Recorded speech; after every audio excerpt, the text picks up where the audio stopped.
June 23rd, 2026 Planning Commission. And Erica, would you please start with a roll call, introduce staff, and explain how Recording in participants online progress. can partake? Sure. I'll start with the roll call. Chair Silva, Here. Vice Chair Latassa, Here. Commissioner Bluth, Here. Commissioner Freeman, Here. Commissioner Palmer, Here. Commissioner Pauly. Commissioner Pauly appears to be absent, and I'd like to also announce that Commissioner Stoker is absent. Our staff members present today, we have Community Development Director Kim Cole, our Planning Manager Levi Hill, our Principal Planner Fernanda Roveri, our Principal Planner Christy Sabdo, and myself, Recording Secretary Erica Barrera.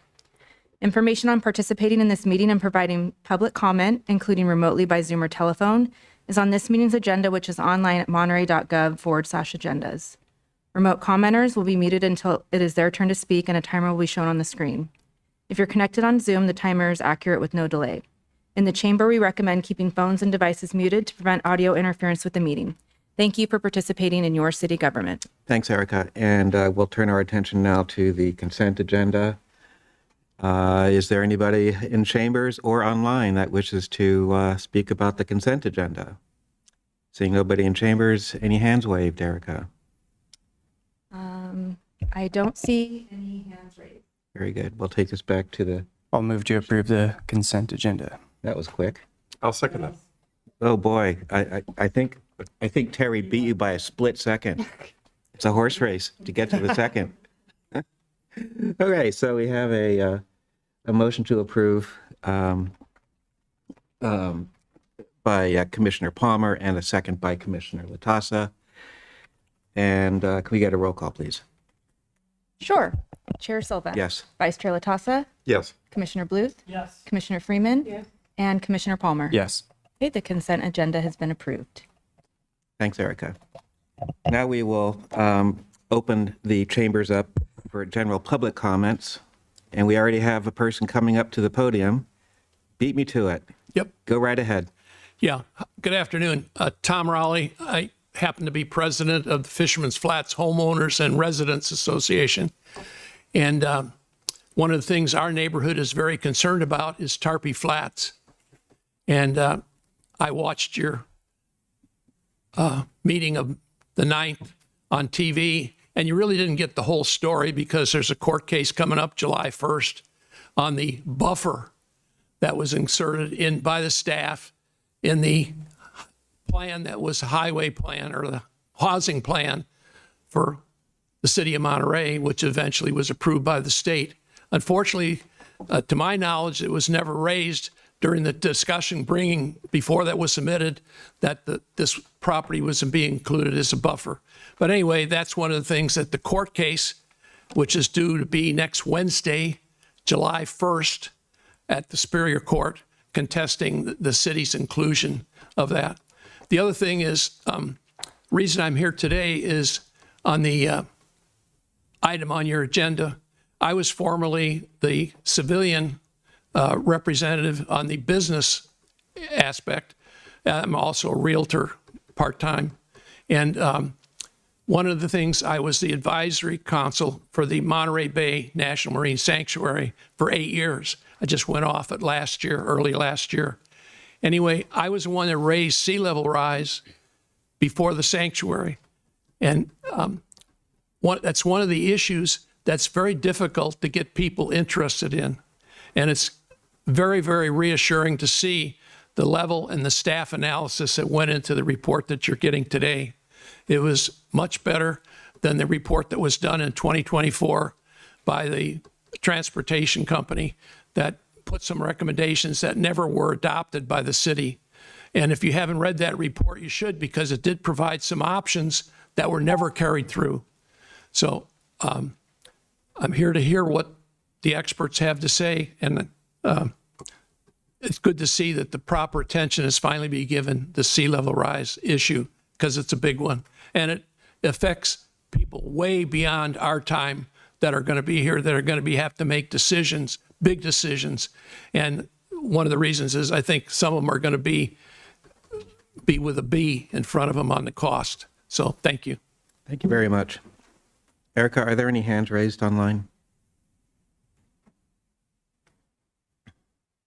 There are no attendees with their hands raised. Okay, we're going to close the general public comments, and we will then open up our public hearing, and we will start with our only item, number 3, Resilient Coast Monterey, receive a presentation and provide comment on the 2025 Sea Level Rise Assessment Background Report and 2026 Sea Level Rise and Vulnerability Assessment Update, CEQA exempt.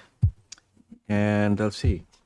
Yeah, thank you, Chair Silva. And before I hand it over to Christy and our consulting team, I did just want to take a quick moment and relate tonight's item to the last presentation we got at last week's meeting with the work program and the legal environment in which we're operating in. As Christy will discuss in more detail, not only is studying sea level rise of extreme importance to our community, but it's also legally required. And this just kind of speaks to one of the benefits to having an adequately staffed planning division is having the resources available to take early action on these mandates. But in ideal scenarios, also aggressively target funding sources. And today you'll receive a report on a project where our team was able to do just that. As Christy will tell you, all phases of this work are funded through various grant programs. And, staff was able to identify those grants and then actually apply and receive those awards. And it covers more than $1.5 million of planning work while also satisfying legal requirements that our city was going to have to do. So we're very pleased with the success of this project so far. We're very excited to present it to you. And with that, I'll hand it over to Christy. Thank you. Thank you, Levi. Hi, my name is Christy Sabdo, Principal Planner with the City of Monterey. I'm pleased to introduce the project and the progress that we're making. We'll be discussing the 2025 background report and 2026 vulnerability assessment, which are part of phase 1 of this project. I'm trying to hide this.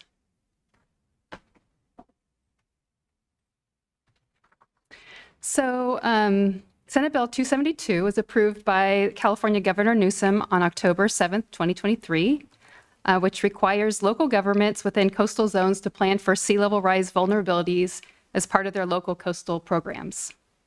The Ocean Protection Council and the California Coastal Commission in 2024 formally adopted sea level rise guidelines to help jurisdictions conduct vulnerability assessments and identify adaptation strategies. Local governments must have their local coastal program approved by the Coastal Commission by January 1st, 2034, including these updated sea level rise vulnerabilities and adaptation plans. Further, municipalities that get their sea level rise adaptation plans approved by January 1st, 2029 will be prioritized to receive state funding for project implementation. So we're ahead of the game currently. So this puts us in a good position to potentially receive additional funding beyond what we already received. The city was awarded a local coastal program local assistance grant by the Coastal Commission in 2024. To update our sea level rise vulnerability assessment that was formally prepared in 2016, prepare an economic analysis and an adaptation plan. The completed 2026 vulnerability assessment is being incorporated into the coastal hazards and adaptation chapter of the draft land use plan of the local coastal program that we're currently developing. The Resilient Coast Monterey project includes preparation of a sea level rise vulnerability assessment, adaptation plan, and economic analysis to identify strategies for reducing the impacts of sea level rise and climate change within the city of Monterey. The plan is informed by scientific, engineering, and economic analysis and focuses on protecting community assets, enhancing coastal habitats, and supporting communities, businesses, and services that depend on the coast. The plan also focuses on preserving and improving coastal access and recreation opportunities for visitors and residents. So there are 2 phases to the project. We are currently in phase 1, and phase 1 includes a synthesis of the former sea level rise vulnerability studies that have been prepared by the city and in the region, and that is the 2025 background report that summarizes all of that. The second bullet point here is talking about the vulnerability assessment, which has been updated and finalized in May. Then we have an economic analysis that is part of that vulnerability assessment. And we have been engaging in community outreach and during this phase and will in the second phase. And so the next step, since we've already prepared those 2 reports, is to identify preliminary adaptation strategies. So phase 2, we just actually today submitted an SB1 grant application to the Ocean Protection Council for phase 2 funding. So it's exciting. Hopefully we will be awarded that money, and that will help us develop further our adaptation actions and incorporate those into our local coastal program. And also it includes 10% engineering of some of the adopted strategies, adaptation strategies. So phase 1 includes the completed reports. Again, the 2025 Sea Level Rise Assessment Background Report, the 2026 Sea Level Rise Vulnerability Assessment Update. Our consultant is online. She's with GHD and will provide a focused overview of these reports.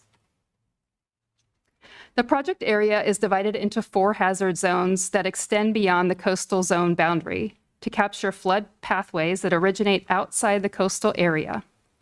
Each hazard zone has distinct coastal hazard vulnerabilities requiring tailored adaptation and resilience strategies. Community and stakeholder input is important for this project to help guide decision-making and shape outcomes at each phase. Phase 1 outreach involves education about the topic, identifying needs and concerns of users in the coastal zone, and initial identification of potential adaptation strategies. Phase 2 will involve identification and review of preliminary adaptation measures. The project's first community meeting was held on Earth Day, April 22nd at the Monterey Conference Center, and some of you were able to attend that. The evening started with a presentation to familiarize the audience with the project, the fundamentals of sea level rise, and the schedule of the project moving forward. A short version of the presentation, as well as the boards displayed during that meeting, is available on the Have Your Say Monterey project website, Resilient Coast Monterey. We invite everyone to visit the project website to learn about this topic and learn about future community outreach events. The project team has been providing outreach materials in both English and Spanish and will continue to do so. I'd like to introduce Laura Engelman, coastal scientist and senior project engineer with GHD.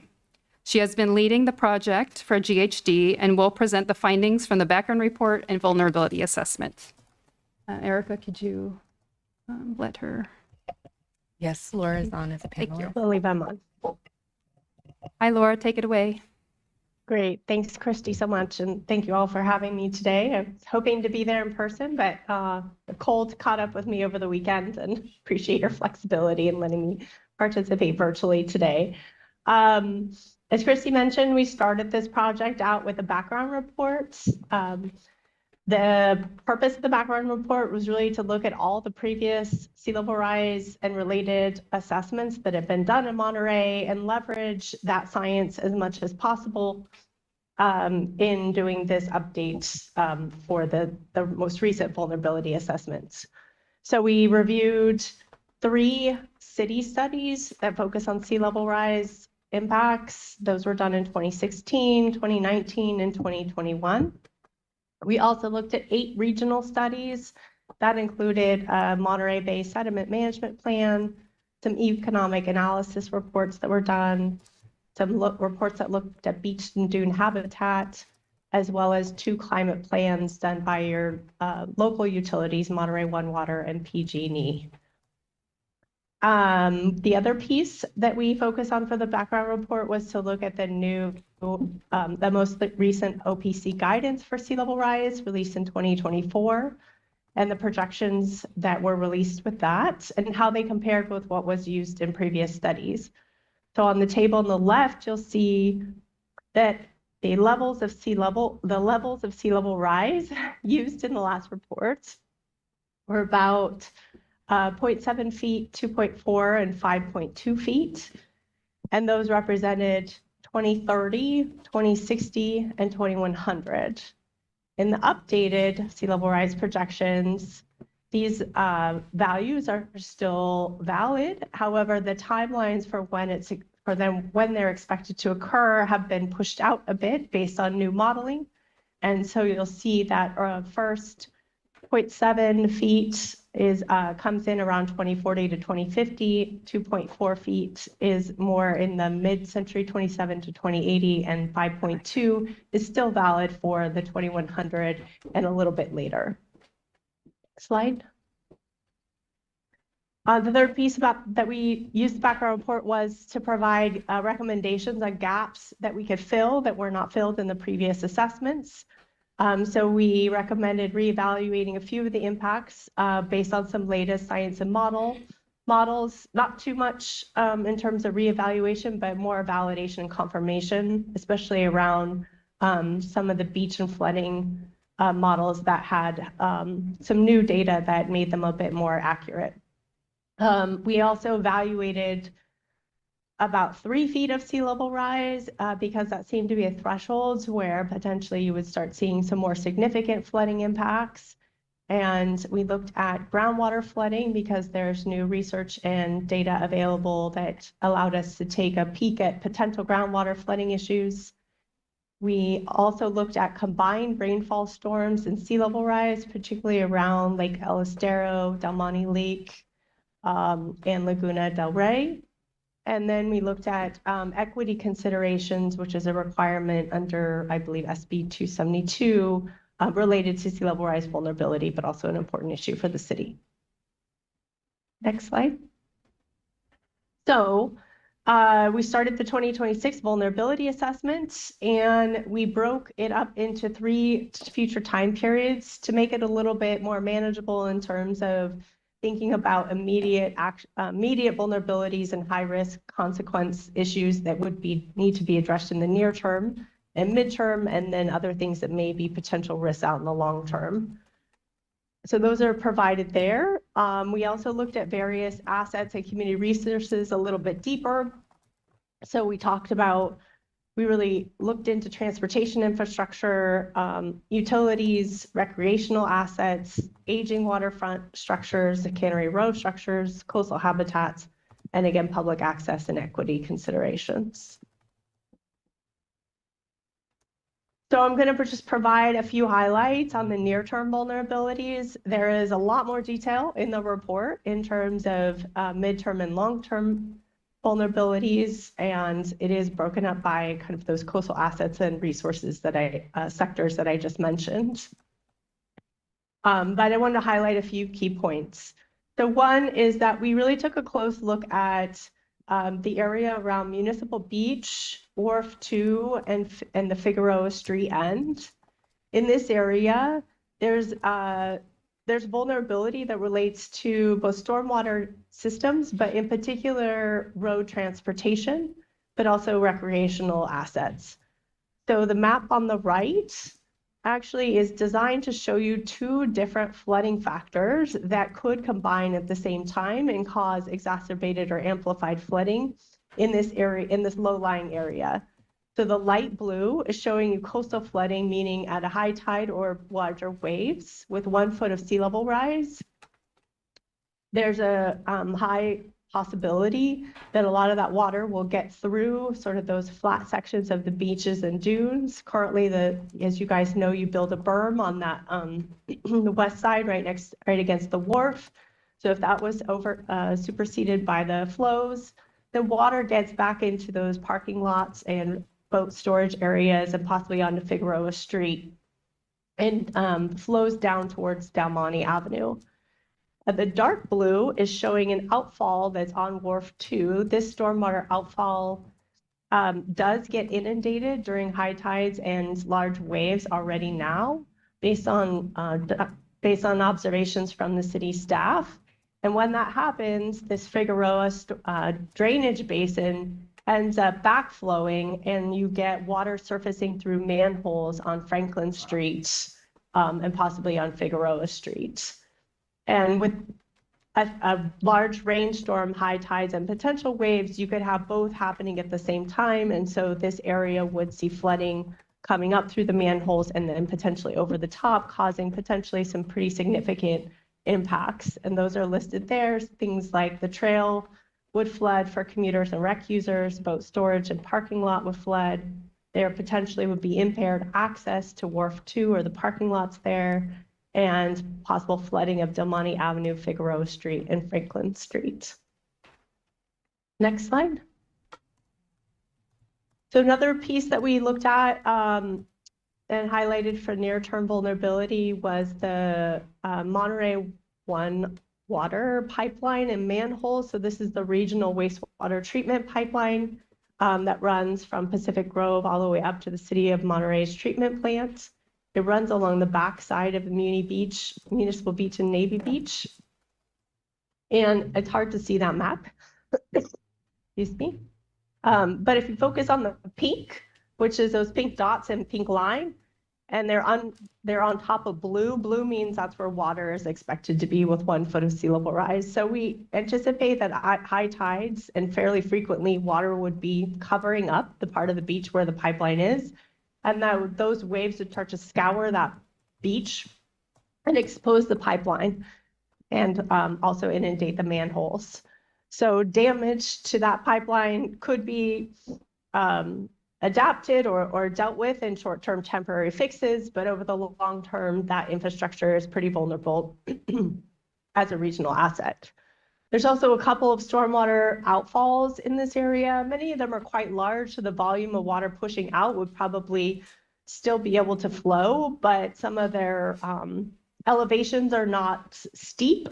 And so when you get the high waves and high water inundating the outfall end of those pipes, you are potentially impairing some of that stormwater drainage capacity. Next slide. Another piece that we looked at was with even 1 foot of sea level rise, you're getting higher water levels, which means wave energy is reaching further up the coast or greater potential for wave forcing on a number of the foundational structures that are important to both Cannery Row and the wharfs. So you are looking at a greater potential for wave damage on the outer end of Wharf 2, possible flooding of maybe lower deck structures around both of the wharfs because you've just got higher water levels and a little bit more wave energy getting into the marina or the marina area and harbor itself. And then you've got more intense wave energy also on the Cannery Row structural foundations, some of which are in pretty good shape and others that are quite older and aging foundation structures and pilings that with that kind of wave forcing could see quite a bit of damage. Next slide. And we looked at beach and dune erosion, particularly along the Municipal Beach and Del Monte Beach area.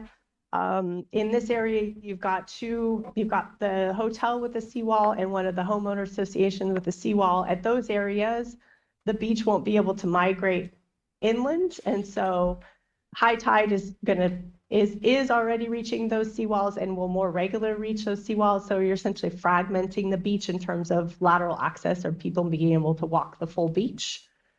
And then coastal dunes will also begin to erode in this area. They are providing some flood protection. The beaches will migrate into those dunes, but we will see more erosion of dunes.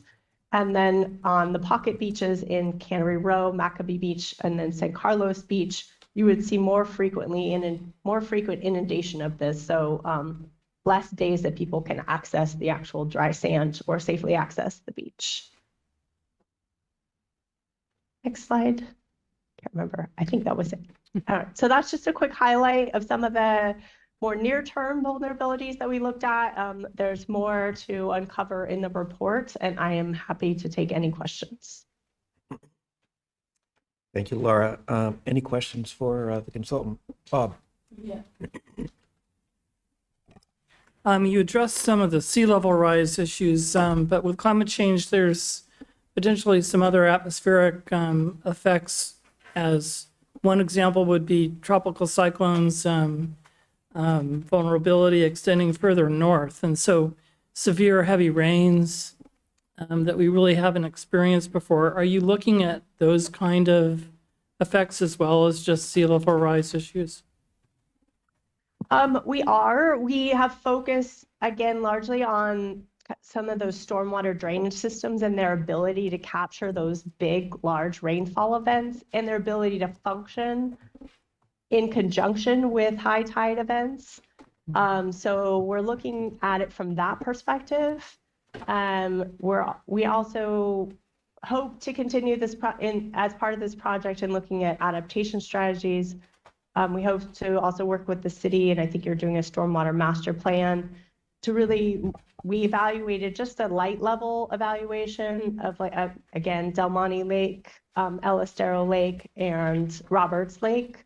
All three of those are designed to sort of capture some of those big, heavy rainfall events as drainage basins, and then they outflow out to the ocean. So again, thinking about how those systems function today, what capacity and conveyance they are built for, and whether they can handle some of these more extreme events. So we've looked at it a little bit. The city is looking into it a little bit more, and we hope to continue to evaluate that as a risk. Thank you. Eric? I just had a question. If you can give some examples of some of the equity considerations that were related to sea level rise vulnerabilities. Sure. So we looked at a number of demographic factors in terms of where more disadvantaged communities might live or use Monterey. We noted that a lot of those communities are not, there are more disadvantaged communities kind of in the adjacent cities, in the city of Seaside, Sand City, and Marina. They obviously use and frequent and probably work in Monterey.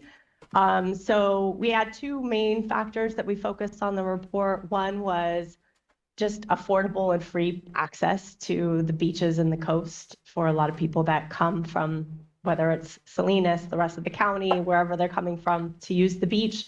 And so really thinking about those recreational assets and that as a consideration for high risk and need for adaptation or persistent services.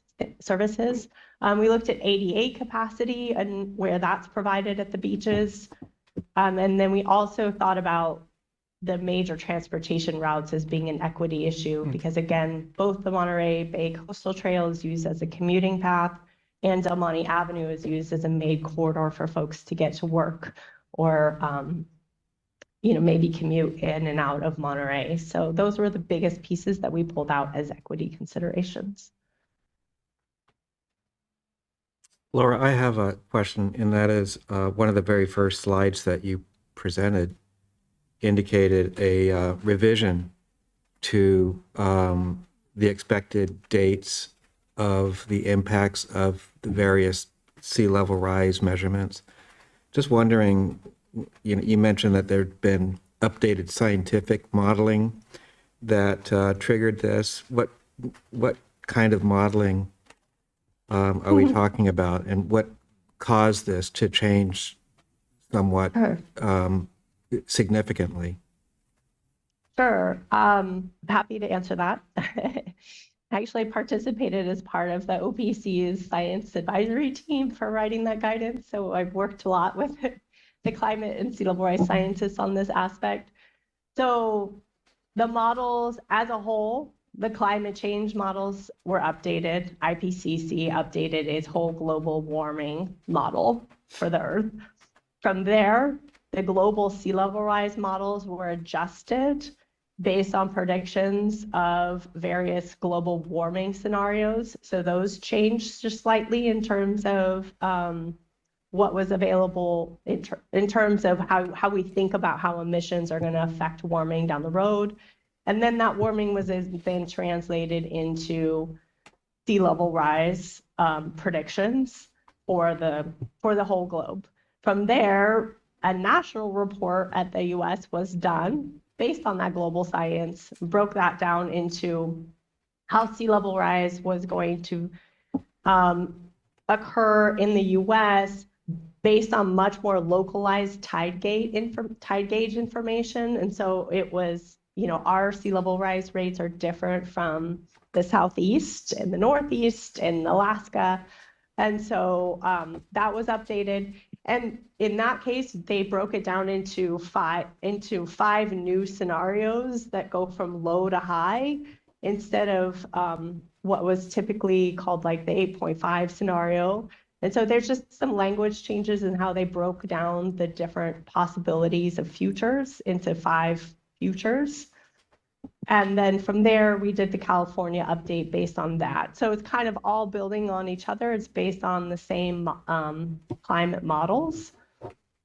And the bottom line is that as you saw, the 2100 numbers that were more moderate and are still very valid. The most extreme high sea level rise projection that had previously been used in California was called the H++ scenario, was determined not to be possible to occur in 2100 anymore. And again, that was because new rapid ice sheet melting science have been done. There's a lot of uncertainty about how quickly that those ice sheets might melt and how fast that might then incur in terms of sea level rise. And so there was some more recent science and modeling. There continues to be more, will continue to get better, but it was a concurrence among the scientists that it was no longer deemed possible to happen in 2100, but it could still happen after 2100. So that was pushed out to later.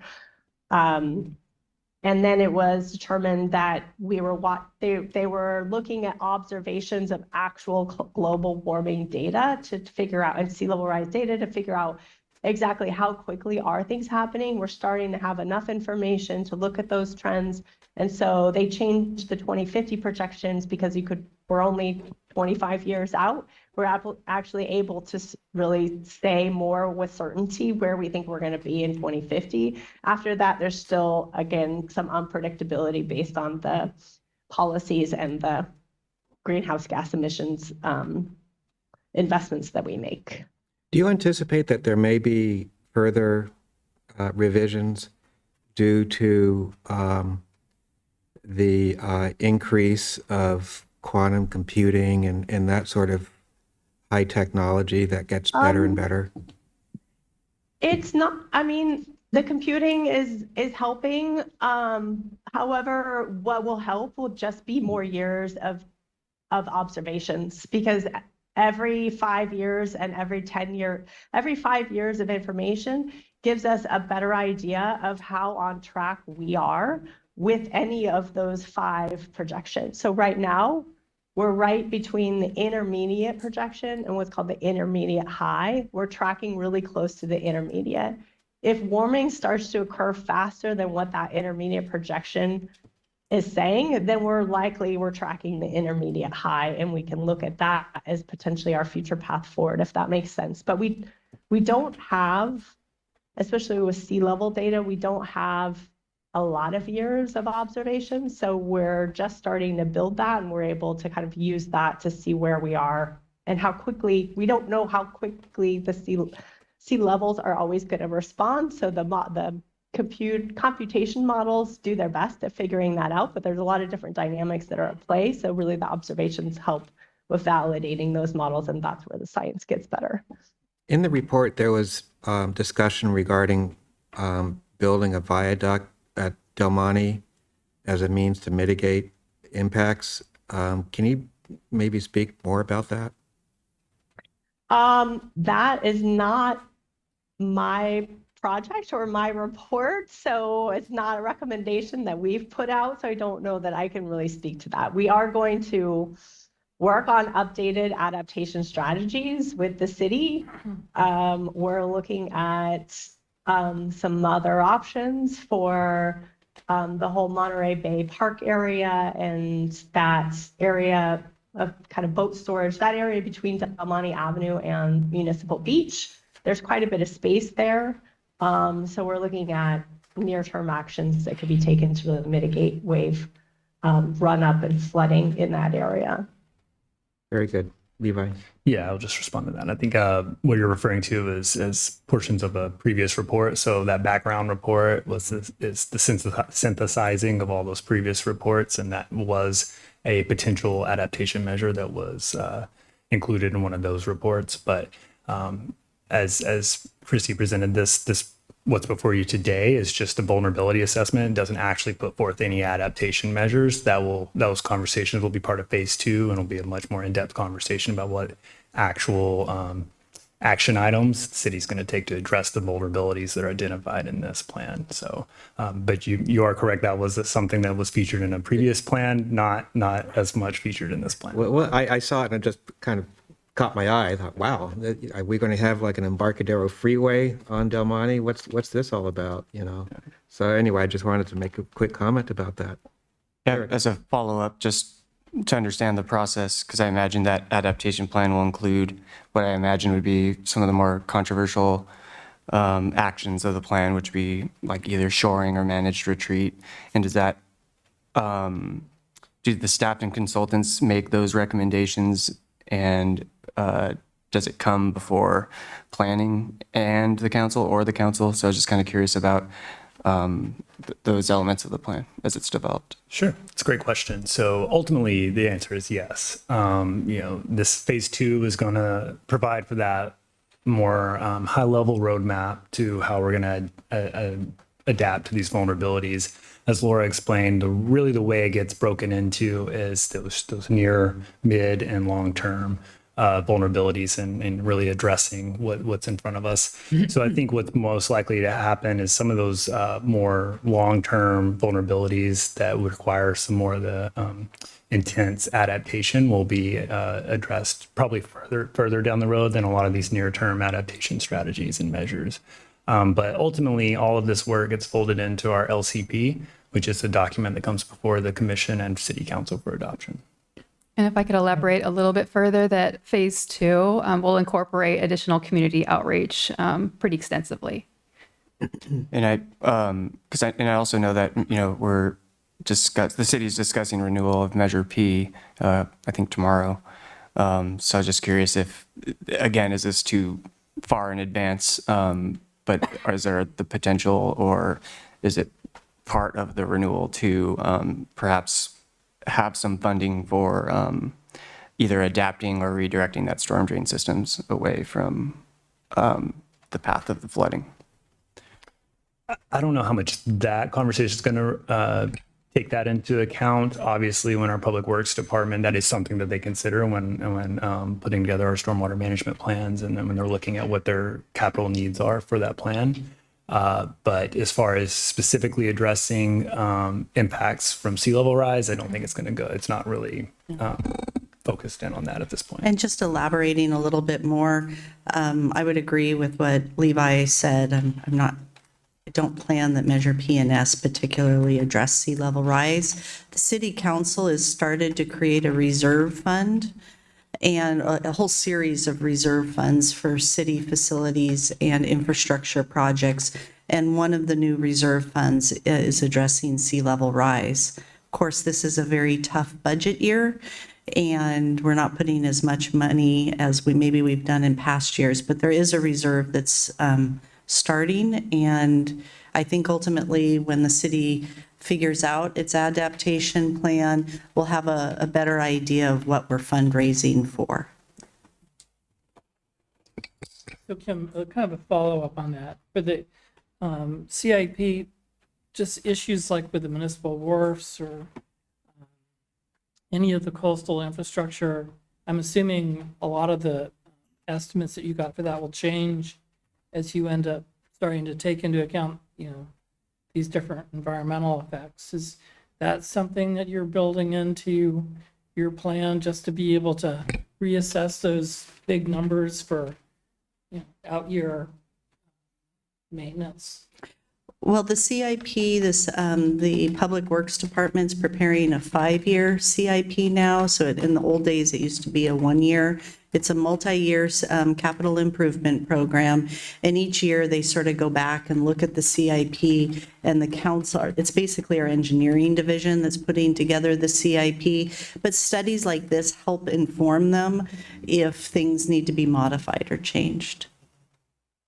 Andy? Yeah. I would like to turn to the primary objectives of Resilient Monterey Coast Project. And this is, I don't know, page 2 or 3 on the staff report.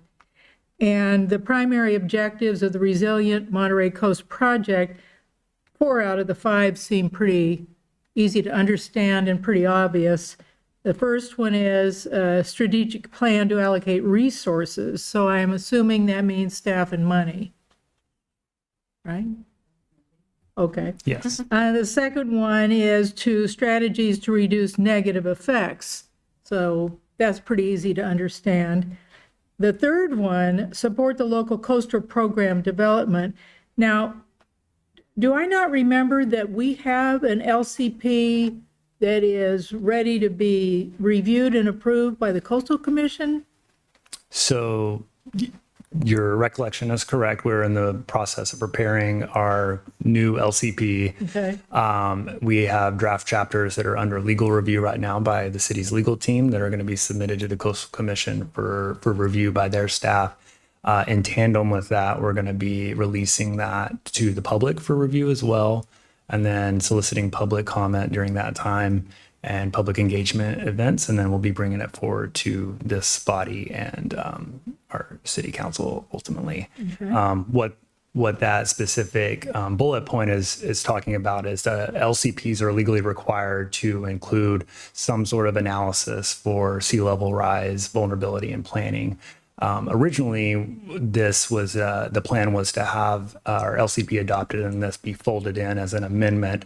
However, our consulting team and our staff has made excellent progress in the schedule of this project, and it's actually caught up to the LCP project. So it makes more sense to include it in the original submission to the Coastal Commission and to the public at this point rather than an amendment.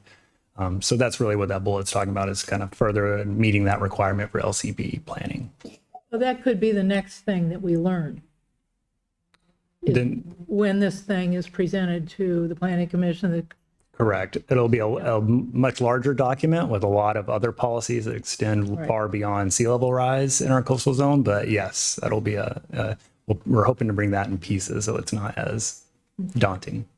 the bullet point that is, seems like soft speak, maximize public benefits, address issues of statewide significance to enhance public benefits across the city's coastal zone. Would you explain what that means?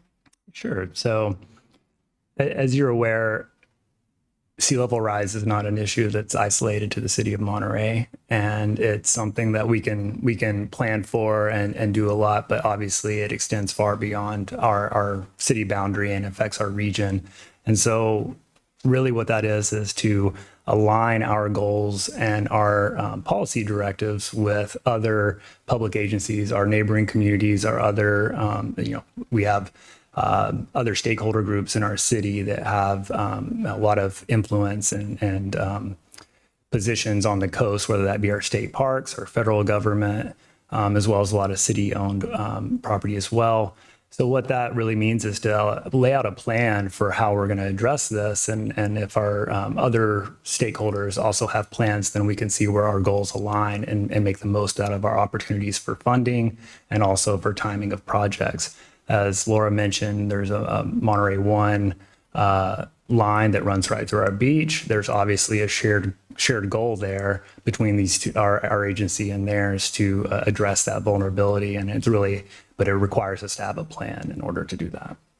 So this is the bullet point that involves other communities and does not leave Monterey holding the bag for being the lowest point on the coastline on the peninsula. Correct. Yeah. And just getting the most out of everyone's the time and funding that they're putting into addressing these issues. Okay. And then the last one seems easy to understand as well, but that was the fourth one that I thought really needed to understand what it meant. Sure. Thank you. Thank you. So I have a few questions. Can you explain in a little more detail phase 1 and phase 2, as far as, ultimately all these documents and intensive study are going to result in priorities being set. We have, this is the first engineering, the tunnel or whatever, at some point the city is going to be establishing priorities of what we're going to spend engineering money on. first, because ultimately, I think a lot of this is engineering. That's ultimately what the city is going to be having to do, is hiring consultants to come up with a design for their berm on Del Monte Beach, or the tunnel, or the, these Del Monte 1, or, Monterey 1, it's all engineering stuff. So that's all phase 2, I guess. Can you explain where, like, at what point is the city going to start establishing priorities and spending engineering money? Sure. So for phase 1, we're going to take a first look at preliminary adaptation strategies. So it's just an initial look at what could potentially be the near-term strategies for sea level rise adaptation. And then phase 2, which would be under a different grant, hopefully, if we get that, will be a detailed look, 10% engineering design of those adaptation strategies that are chosen through community outreach, meeting with the Planning Commission and the City Council, who will help identify which adaptation strategies to move forward with. And then ultimately, there could be a phase 3 of the project where the projects that are selected and approved, that we seek funding for those priority projects. Right. And so phase 2, when does phase 2 start? Phase 2, Laura, do you remember when that would start? Well, the city just submitted today an application for funding to support phase 2 with a grant from, hopefully, a grant from the Ocean Protection Council.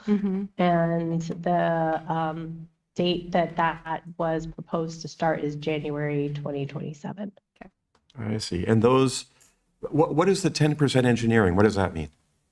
It's just conceptual engineering. Uh-huh. I see. So 100% is a finished bunch of reports and Right. Okay. So 10% engineering is the very first start at it. And, Right. And the grant we're applying for would only allow the 10%. It wouldn't allow us to go any further. Right. And you're going to have workshops and public input that Yes. eventually will establish this list. Yes. That's going to be of what we spend money on engineering. Exactly. Okay. And, okay. So one of the things in the 2016 study, there was a recommendation that to confirm physical elevations to validate flood protections.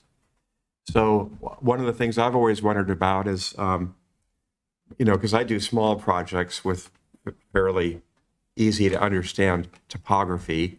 This is miles of beach and inland areas.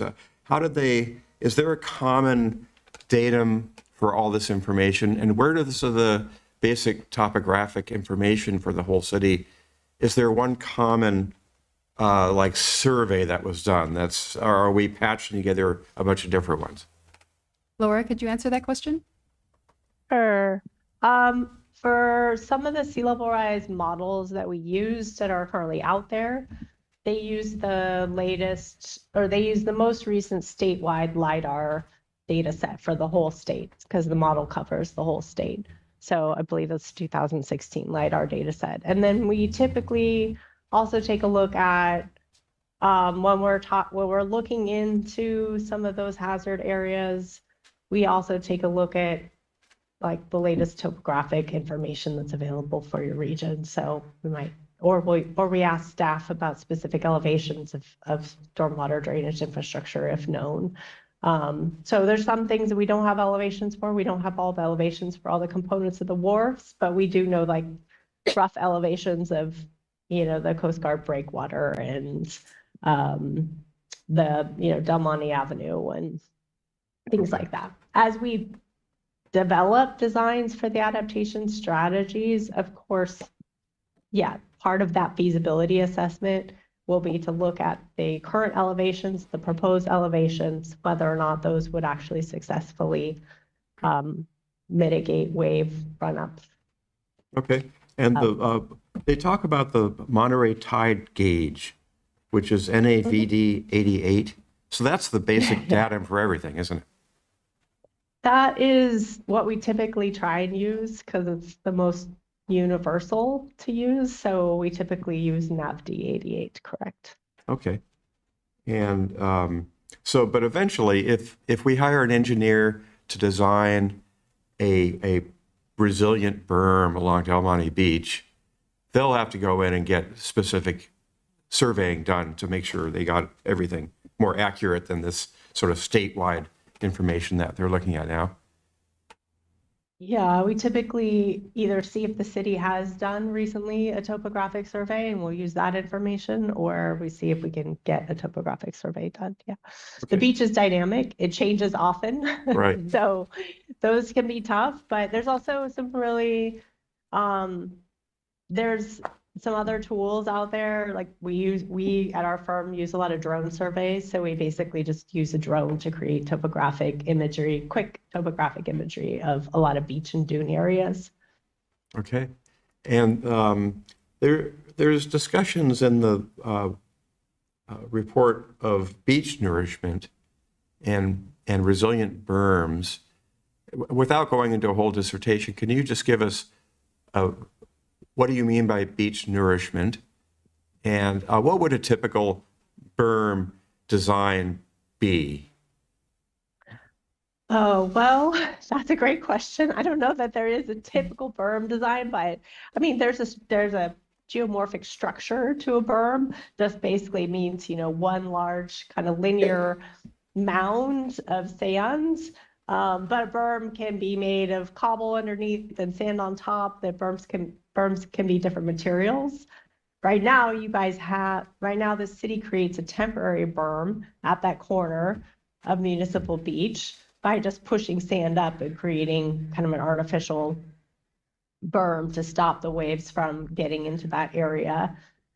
Nourishment would mean that we're bringing in additional sand. There is a lot of sand already on the beach, so you could think about like San Carlos Beach doesn't probably get a lot. Like Del Monte Beach gets a lot of sand movement naturally. Those isolated pocket beaches will probably lose sand faster because they don't have some form of sort of ongoing sand replenishment that's as large as a place like Del Monte Beach. So you could think about adding some sand to just buy yourself time. So you can buy sand from Granite Rock or something, and they truck it in, and it's all engineered and that sort of thing. I guess I'll just add in here, in the Planning Commission, I'm not sure our current commissioners were on the commission at the time. The city actually received a grant, and we prepared an environmental document on what's called the Monterey Bay Opportunistic Beach Nourishment Program.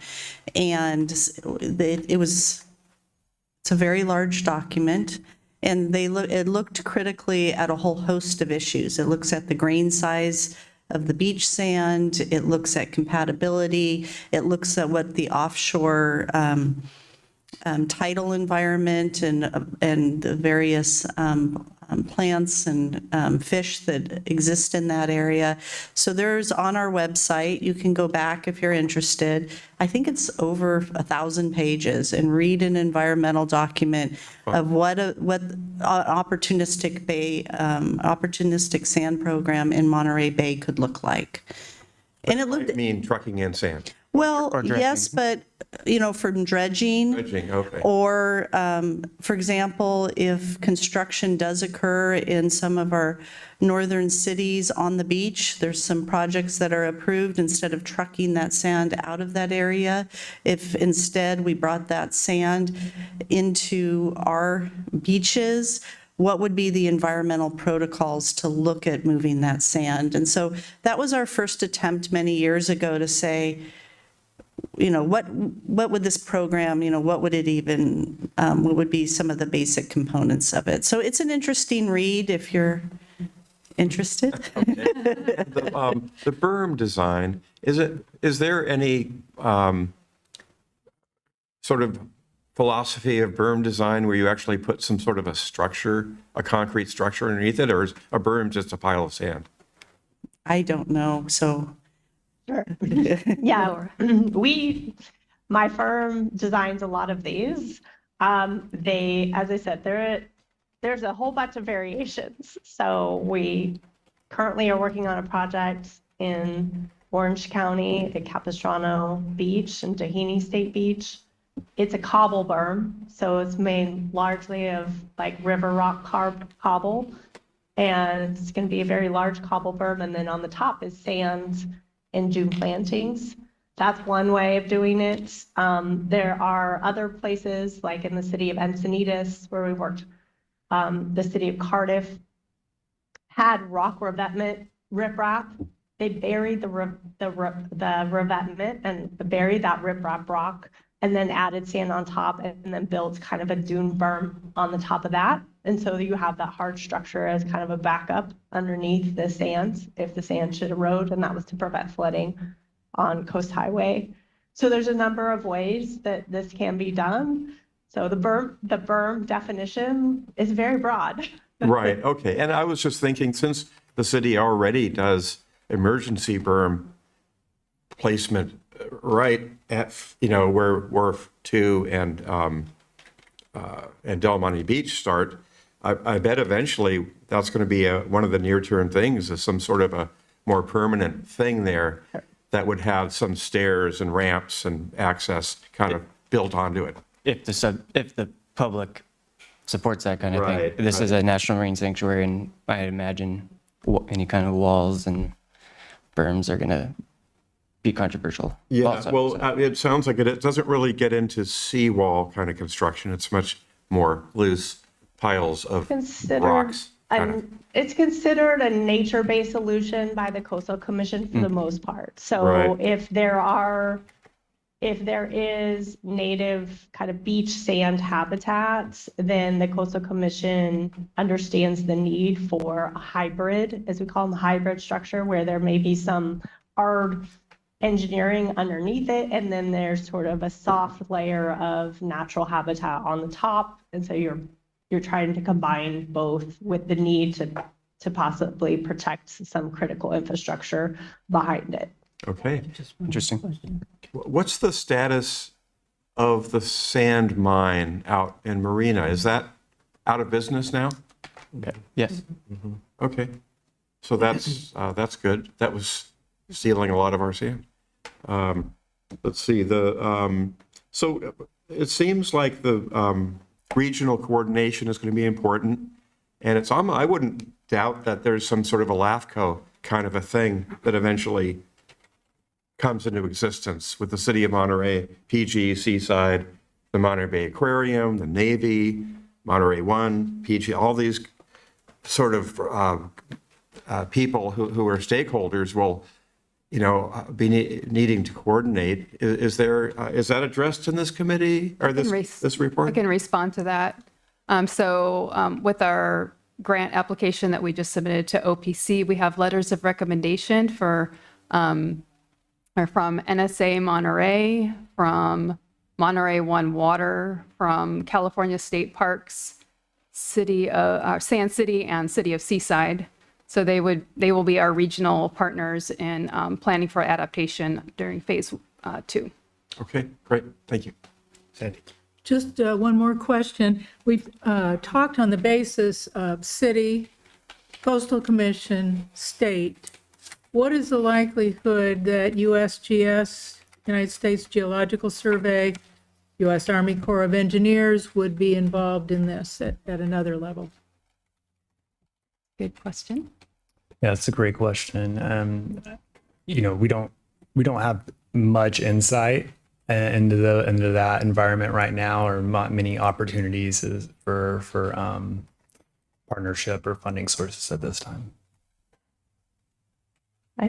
I can just add, from our previous experience, USGS largely has been a science partner for sea level rise work. So they provide some of these sea level rise models and information.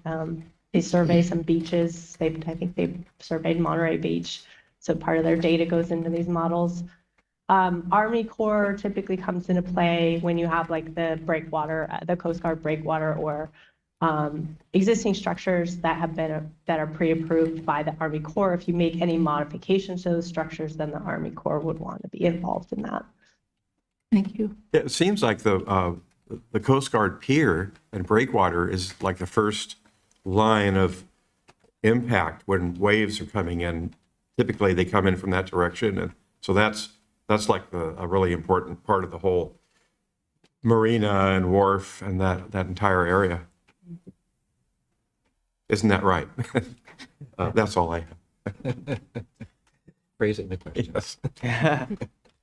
Thank you very much, Laura. We're going to open this up to public comments. We have a gentleman in chambers that I'm sure would like to come up to the podium.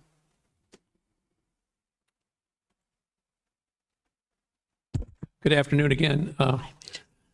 When I was on the advisory council for the, or advisory committee for the Monterey Bay National Marine Sanctuary, I raised this issue of the eventual costs. And because I see it with at least a B in front of it.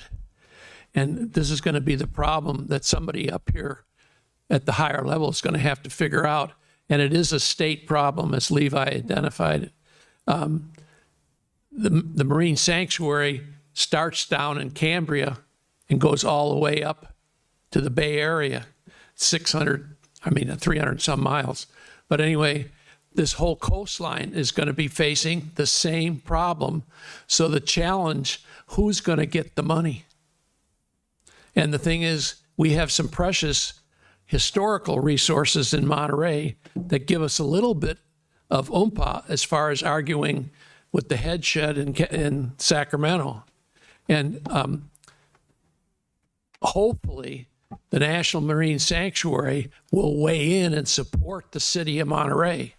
And that's why Monica Lal is our business rep on the advisory council. So you need to keep the Monterey Bay National Marine Sanctuary cut into what you're doing on this study. This is just phase one. Actually, everything that was discussed today has been known for some time. There's nothing new here. But if you look at the last study, that the transportation impact, there were specific projects recommended and decisions that were supposed to have been made several years ago that were never made by the city of Monterey. So I'm urging you to take a look at that study in detail, because the guy was pretty sharp that put that together. The guy from the transportation outfit that designed the bike lane to nowhere on Fremont Street too, by the way. But anyway, you need to get the support of the sanctuary, because you're going to need it eventually to get money out of the higher level, and possibly even from the feds, because this is not just California, it's the U.S. We're all facing sea level rise. So it's going to be a real contest, and we need to, this helps. The study is a good start on getting our act together.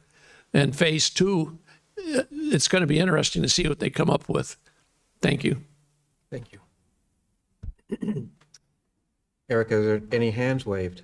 I don't see any hands raised, but once again, information on how to participate remotely by Zoom or telephone is found at monterey.gov/agendas. If you're joining by telephone, dial *9 to raise your hand and *6 to unmute. There are no hands raised. We're going to close the public comments and bring this back. Final comments, anybody? Great job. Yeah. Good to see your work being done. Well, you know, this Very is thorough. such a monumental task that it really demands the kind of preparation and advanced planning that we see happening.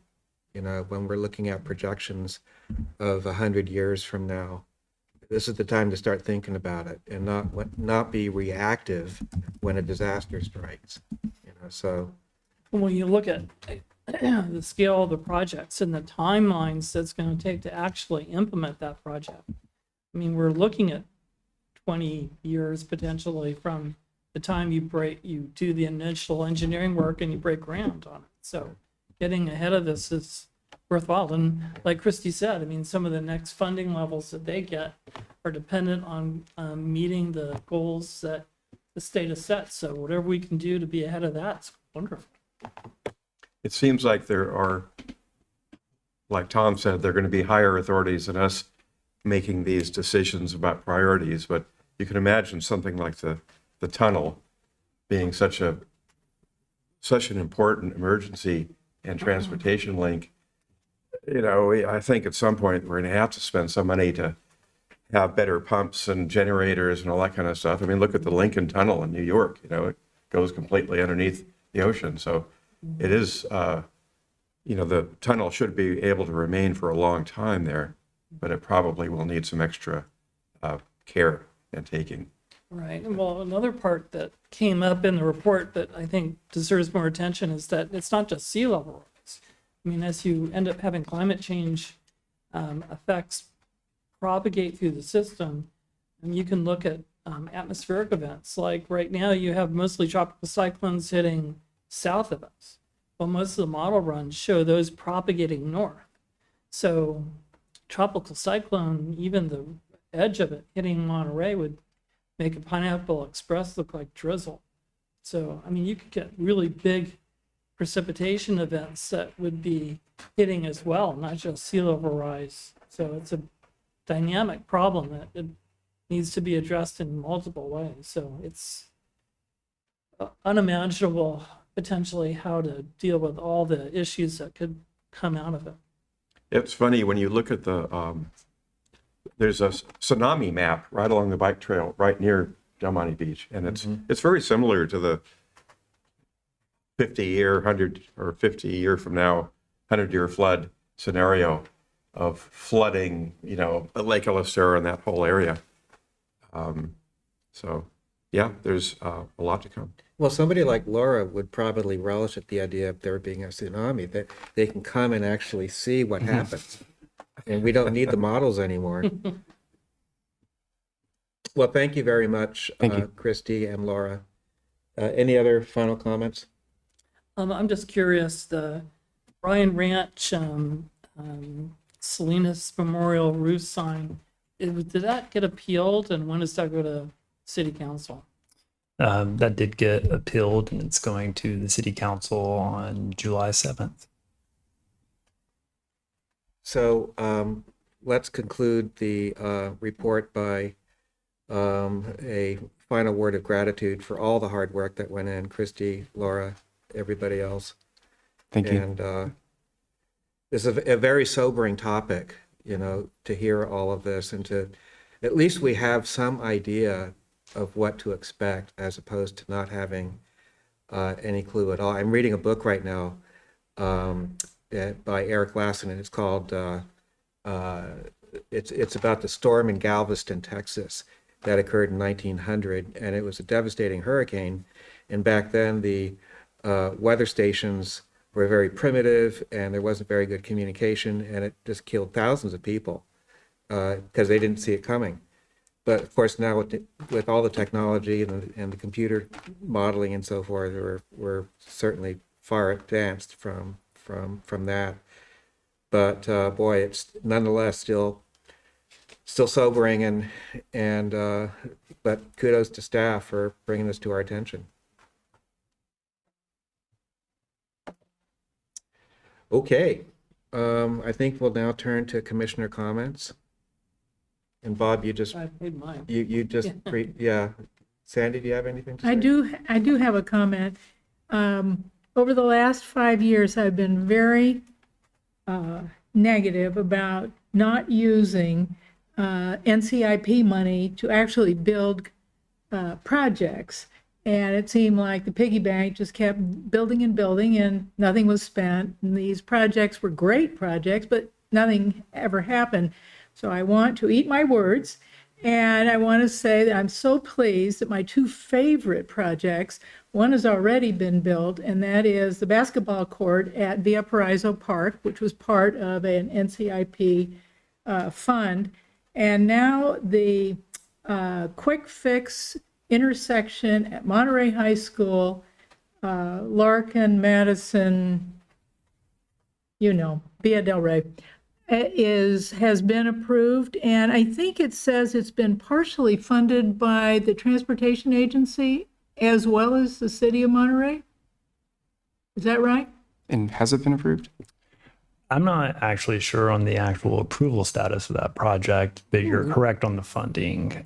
There was a healthy amount of conversation at the last city council meeting regarding that project. Okay, so I thought it had been approved. I'm just looking at a letter that Andrea Rennie wrote to a, quote, concerned citizen who, I don't know how people have the nerve to complain about something that seems to be highly positive, but they do. So she wrote a very lengthy letter explaining why it was being done and what the benefits would be. And it seems like a great project for the near term in identifying areas where improvement can be made. Again, like the sea level rise phase 1, taking at it in bits and chunks how traffic can be improved. And I admire this very much. So, it hasn't been approved yet? Do you know the status? They were moving it forward for more public input because some of the public comment, especially from people directly around the project, is they hadn't heard about it before. So the council moved it forward and wanted to see if, wanted Public Works to check on the timeline of the grant and to see if we could do more public outreach. They were looking at a quick build this summer. Yeah. So we'll see if they're able to accomplish the public outreach and the quick build this summer, or whether it gets delayed just a little bit. But it is moving forward. You know, the public was informed about this at least 4 years ago. It came to the Planning Commission at least 3 or 4 years ago, so it's not like they didn't know. Okay. Enough said. Any comments? No. All right, informational report. Just briefly, as included in the packet, there are about, it looks like about 4 items tentatively scheduled for our July 14th Planning Commission meeting. So hoping everyone can be in attendance for that. And then we'll also be having the chair and vice chair rotation will be an item on that. So it'll be Chair Silva's last hoorah as chair, and then we'll be ushering in Commissioner Latassa. That's the 14th?